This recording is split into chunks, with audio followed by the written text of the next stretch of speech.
নমস্কার বন্ধুরা, আমি সুস্মিতা ভট্টাচার্য, বাস্তু ভিশনস উইথ সুস্মিতার এই এপিসোডে আপনাদের সকলকে স্বাগত।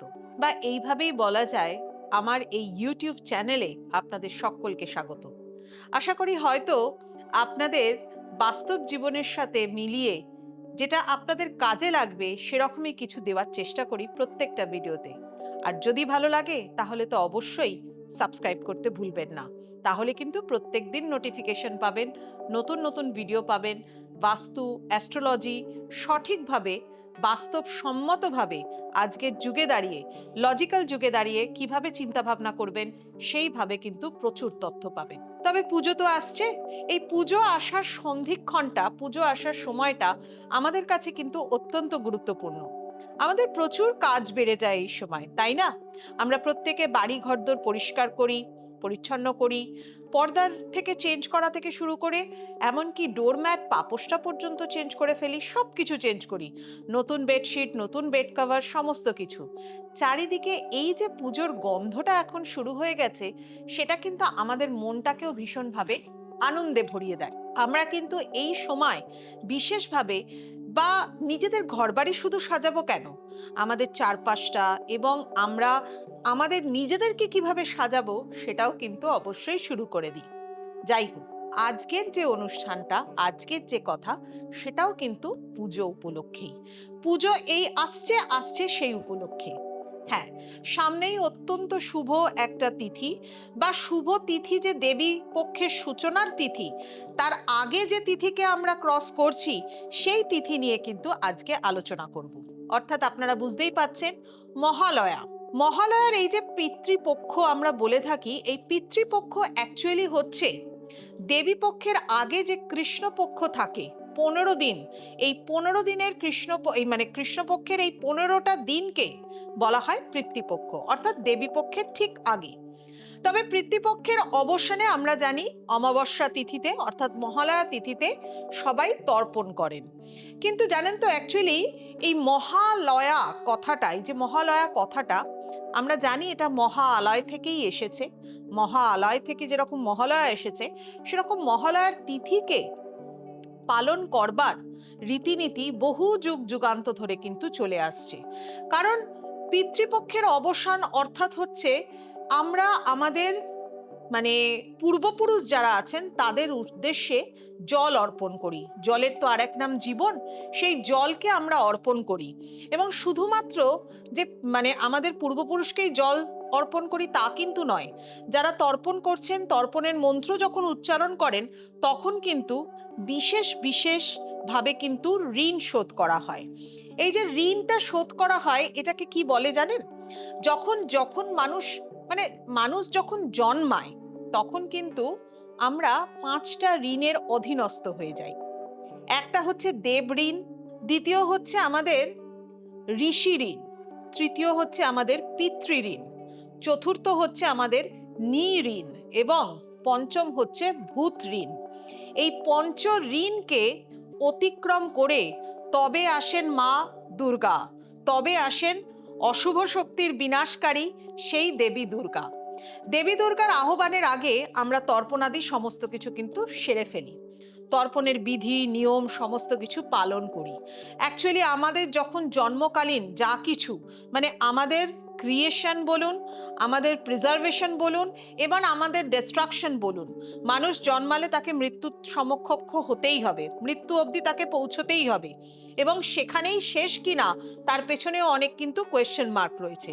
আমি সেই বিতর্কে যাচ্ছি না, কিন্তু আমার আজকের কথা হচ্ছে দেবী শক্তিকে যে আহ্বান করছেন, সমস্ত অশুভ শক্তি আপনার জীবনেও কিভাবে প্রভাব ফেলবে। মহালয়ার তর্পণ যারা করছেন অবশ্যই ঠিকঠাক মতো করা উচিত। তার কারণ হচ্ছে সমস্ত ঋণকে আমরা শোধ করতে পারি, শুধুমাত্রই এটি একটি বিধি নিয়ম এরকম কিছু নয়।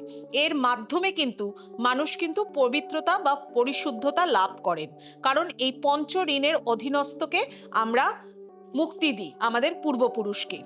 তারপর আসেন দেবী দুর্গা, যিনি প্রতিপদ থেকে মা দুর্গার এই যে শুরুটা, অ্যাকচুয়ালি মা দুর্গা আসছেন, মা দুর্গা যে আসছেন এই যে সময়টা, সেই সময় যে প্ল্যানিং, অ্যাকচুয়ালি এটাকে কল্পারম্ভ বলা হয়। আরাহি বরদে দেবী, আরাহি বরদে দেবী মানে হচ্ছে মাকে আহ্বান করছেন আপনি। মহালয়ার পরের যে সন্ধিক্ষণ সেই সময়, বা বোধনের সময় হয়ে থাকে, এটি ষষ্ঠী বোধনের সময়। জানেন, বোধনের সময় আমরা যেটা করে থাকি, মা দুর্গার আহ্বান অর্থাৎ অশুভ শক্তির প্রবেশ মানে প্রভাবকে কাটানো, সেই সময় আমরা বিল্বপত্রকে কিন্তু মা দুর্গার বোধন করে থাকি। বিল্বপত্রের গাছের তলায় গিয়ে আমরা কিন্তু মা দুর্গার এই বোধন কিন্তু করে থাকি। বিল্বপত্রের গাছ অর্থাৎ শিবের অত্যন্ত প্রিয়। আর বিল্বপত্রের অর্থ কি জানেন? বিল্বপত্র হচ্ছে মানে 3টে পাতা থাকে, একটা বেলপাতাতে 3খানা পাতা থাকে। ইভেন আমরা যখন অঞ্জলি দিই তখন ফুলের সাথে কিন্তু হাতে বেলপাতা দিই। তার কারণ জানেন? তার কারণ হচ্ছে এই বেলপাতা রাখার মানে হচ্ছে ত্রিপুটি জ্ঞান।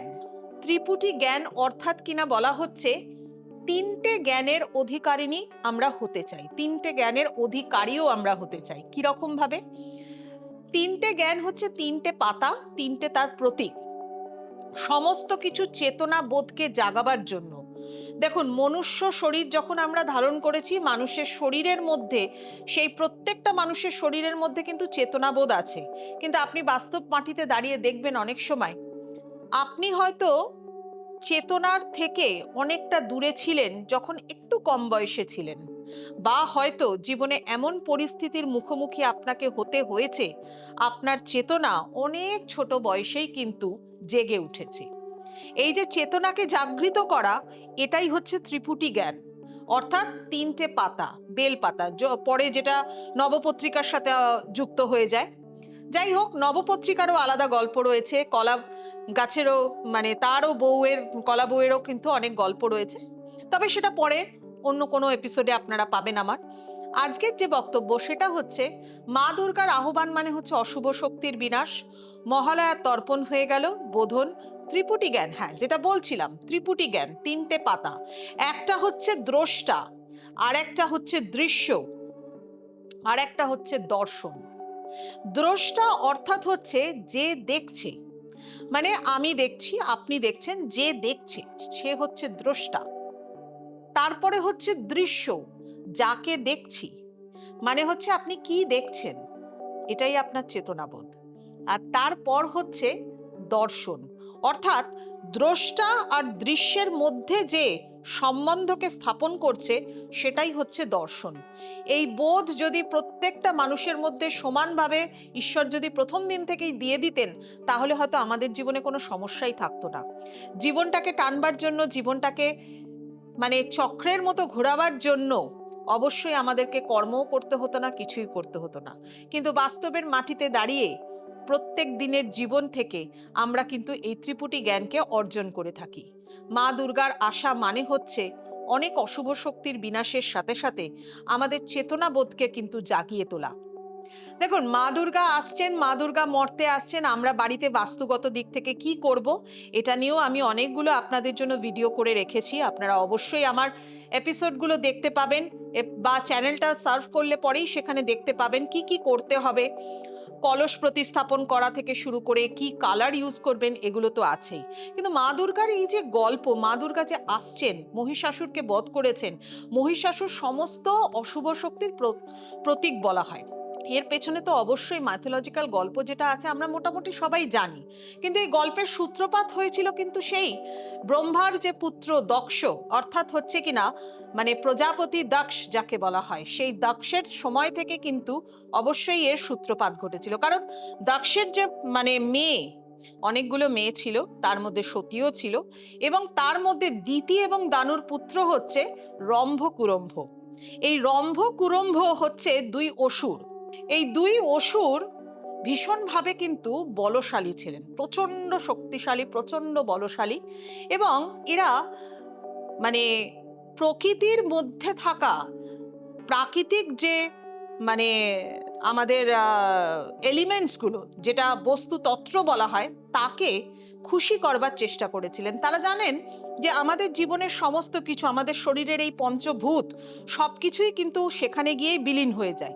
তাই রম্ভ চলে গেলেন অগ্নিদেবকে তুষ্ট করবার জন্য, অগ্নির মধ্যে নিজেকে প্রবেশ করালেন, কিন্তু অগ্নি তাকে ভস্ম করে দেননি। অগ্নি তাকে ভস্ম করে দেননি। অগ্নি তার তপস্যায় কিন্তু ভীষণভাবে খুশি হয়েছিলেন। আর কুরম্ভ চলে গেলেন কোথায়? কুরম্ভ চলে গেল সেই জলের মধ্যে বরুণ দেবকে তুষ্ট করবার জন্য। জলে এই সমস্ত দেখে সব থেকে যে ভীষণভাবে হিংসায় জ্বলে পুড়ে উঠল, তার কথা আমরা মোটামুটি ভাবে সবাই একটু জানি। সে হচ্ছেন ইন্দ্রদেব। ইন্দ্রদেবকে তখন মনে হলো যে এরা দুজন যদি প্রকৃতির এই দুই জিনিসকে, জল এবং অগ্নি, এই দুটো জিনিসকে যদি তারা সম্পূর্ণভাবে অধিকার করে নেয়, তাহলে কিন্তু এই পৃথিবীতে, এই স্বর্গলোকে, সমস্ত জায়গায়, এই ভূমণ্ডলে এবং ব্রহ্মাণ্ডে দেবতাদের অস্তিত্ব কিন্তু যথেষ্ট দুর্বল হয়ে যাবে। আর এই দুর্বলতার কথা ভেবেই তখন কিন্তু ইন্দ্র কুমির রূপে জলের মধ্যে গেলেন। জলের মধ্যে গিয়ে এমনকি কুরম্ভকে পুরোপুরি শেষ করে ফেললেন। পুরো শেষ করে ফেললেন, কুমির রূপে তাকে পুরো চিবিয়ে খেয়েই ফেললেন। এরপর চলে গেলেন অগ্নির মধ্যে প্রবেশ করতে, রম্ভকে শেষ করতে। কিন্তু রম্ভকে শেষ করতে পারেননি। তার কারণ হচ্ছে অগ্নিদেব তাকে রক্ষা করেন। অগ্নিদেব তাকে সমস্ত কিছু থেকে রক্ষা করেন, বাঁচান। এমনকি ইন্দ্রের প্রস্থানের পর ইন্দ্র যখন সেখান থেকে চলে যায়, তখনও কিন্তু সেই রম্ভ চেয়েছিলেন তার ভাইয়ের মৃত্যুর প্রতিশোধ নিতে, এবং তখন সে এতটাই উদ্ধত হয়ে গেছিলেন, নিজেই ভেবেছিলেন নিজের জীবনটাই শেষ করে দেবেন। দ্বিতীয়বার আবার অগ্নিদেব তাকে রক্ষা করেন, এবং যখন তিনি অগ্নিদেবের কাছে রক্ষা পান, তখন কিন্তু তিনি অগ্নিদেবের কাছ থেকে বর চান যে আমাকে একটি পুত্র সন্তান দিন, এমন পুত্র সন্তান যে অজেয় থাকবে, যে সমস্ত ব্রহ্মাণ্ডের ওপর রাজত্ব করতে পারবে, এমন একটি পুত্র সন্তান আমাকে দিন। এবং সেই বরপ্রাপ্ত হয়ে গেলেন। বরপ্রাপ্ত, তাও আবার কি, এর মধ্যে একটা গল্প আছে। শুধু বরপ্রাপ্ত হলেন না, কিভাবে বরপ্রাপ্ত হলেন জানেন? তখন অগ্নিদেব তাকে বর দিলেন যে সে নাকি যে কোনো জাতি থেকে তার পুত্র সন্তানকে জন্ম দিতে পারবে। সে দেবতা হতে পারে, সে দৈত্য হতে পারে, সে মনুষ্য হতে পারে, সে পশুও হতে পারে। এবং পরবর্তীকালে এক মহিষীর গর্ভে কিন্তু রম্ভের সন্তান জন্ম নেয়, যে কারণে তার নাম হয় মহিষাসুর। অর্ধেক মহিষ এবং অর্ধেক দানব। সত্যি রম্ভের সেই পুত্র, এবং সেই মহিষাসুর অপরাজেয় ছিল। সমস্ত ব্রহ্মাণ্ডের ওপর জয়ী হতে পারবে এমন তার কিন্তু ক্ষমতা। ব্রহ্মার কাছে সে বর চাইল, ব্রহ্মাকে তপস্যায় তুষ্ট করলো, এবং ব্রহ্মার কাছ থেকে সে বর চাইল অমরত্বের। অমরত্বের বর, ইয়েস, অবশ্যই অমরত্বের বড়ও কিন্তু সে পায়। কিন্তু ব্রহ্মা তার মধ্যে বলে রাখে, তোমাকে এই সমগ্র ব্রহ্মাণ্ডের মধ্যে একমাত্র একজন নারী কিন্তু তোমাকে শেষ করতে পারবে। তখন মহিষাসুর ভেবেছিল, নারী, সে তো সব থেকে পৃথিবীর মধ্যে দুর্বল একজন, সব থেকে দুর্বল, যে ভীষণভাবে নরম হয়, যার মন ভীষণ নরম হয়, সেই প্রকৃতির রূপ, সেই নারী কিভাবে আমাকে পরাজিত করবে? কোনোভাবেই করতে পারে না। ব্রহ্মার সেই বরেই তখন কিন্তু সে রাজি হয়ে যায় মহিষাসুর। যাই হোক, এর পরের ঘটনা আমরা প্রত্যেকে জানি, আমরা সবাই জানি। দেবী দুর্গা তার 10 হাত দিয়ে 10টা তার অস্ত্র দিয়ে মহিষাসুরের সাথে যুদ্ধে আসে এবং দেবতাগণকে সমস্ত চিন্তা থেকে মুক্ত করে। মা দুর্গার সেই আদি শক্তি, সেই রূপ, দেবী দুর্গার সেই ভয়ঙ্কর রূপ, যার রূপের মধ্যে নবদুর্গার সবকটি রূপ লুকিয়ে রয়েছে। সেই নবরূপের মধ্যে কিন্তু রয়েছে কালীর রূপও, অর্থাৎ কালরাত্রির রূপ। সেই কালরাত্রির রূপেও কিন্তু মহিষাসুরের সে রক্ত পান করেছে, এবং এইভাবেই মহিষাসুরকে সে শেষ করে দিয়েছে। মহিষাসুরকে শেষ করা মানে হচ্ছে পৃথিবীতে অশুভ শক্তির বিনাশ ঘটানো। আমাদের এই যুগে দাঁড়িয়েও আমরা চারিদিকে অনেক কিছু অশুভত্বের সম্মুখীন কিন্তু হয়ে থাকি। আমাদেরও উদ্দেশ্য থাকে আমাদের জীবনে সমস্ত কিছুকে ভালো করবার, যে কারণে আমরা এই সময়টাতে পুজোর আনন্দ, পুজো যদিও এখানে একটা কালচারাল ব্যাপার রয়েছে, একটা ইকোনমিক্যাল ব্যাপার রয়েছে। পুজো মানে সমগ্র জায়গা জুড়ে, সব জায়গায় সমস্ত মানুষেরা কিছু না কিছু তো কেনাকাটা করবেই, এবং সেই কেনাকাটা যাদের থেকে করবেন ব্যবসাদার মানুষ, তাদেরও কিন্তু এই সময়টাই হচ্ছে সব থেকে রোজগারের সময়, অর্থাৎ ইকোনমিক্যাল দিকটাকেও কিন্তু ঠিক রাখা।